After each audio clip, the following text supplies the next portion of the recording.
ગુજરાતમાં દારૂબંધીના કડક દાવાઓ વચ્ચે સરહદી વાવથરા જિલ્લામાં ફરી એકવાર દારૂના ગેરકાયદેસર કારોબારનું મોટું નેટવર્ક બહાર આવ્યું છે. ભારતમાળા નેશનલ હાઈવે દારૂની હેરાફેરી માટે સેફ રૂટ બની રહ્યો હોવાની આશંકાને વધુ પ્રબળ આપતી કાર્યવાહી સ્ટેટ મોનિટરિંગ સેલે હાથ ધરી છે. એસએમસીની ટીમે સોઈગામ પોલીસ મથક વિસ્તારના રામપુરા એટા હાઈવે પરથી પ્રતિબંધિત દારૂથી ભરેલા 3 લક્ઝરી વાહનો ઝડપી પાડી કુલ 64.59 લાખનો મુદ્દામાલ જપ્ત કર્યો છે. બાતમીના આધારે એસએમસીની ટીમે ગોઠવેલા વોચ દરમિયાન Toyota Innova, Crysta, Toyota Fortuner અને સ્કોર્પિયો જેવા 3 વાહનોની તપાસ કરતા તેમાંથી ભારતીય બનાવટના વિદેશી દારૂ તેમજ આયાતી વિદેશની દારૂની 4558 બોટલ મળી આવી હતી. જપ્ત કરાયેલા દારૂની કિંમત 14.59 લાખથી વધુ હોવાનું બહાર આવ્યું છે.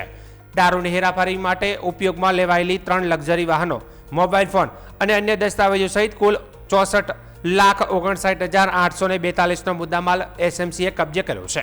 આ સમગ્ર પ્રકરણમાં ગુજરાતમાં દારૂબંધી અધિનિયમ હેઠળ સોઈગામ પોલીસ સ્ટેશનમાં ગુનો નોંધવામાં આવ્યો છે. પ્રાથમિક તપાસમાં 8 આરોપીઓની સંડોવણી સામે આવી છે, પરંતુ તમામ આરોપીઓ હાલ પોલીસ પકડથી દૂર છે. ફરાર બુટલેગરોને ઝડપી પાડવા માટે તપાસના ચક્રો ગતિમાન કરવામાં આવ્યો છે અને દારૂના નેટવર્કના અન્ય કડીઓ સુધી પહોંચવા પ્રયાસો શરૂ કરવામાં આવ્યા છે.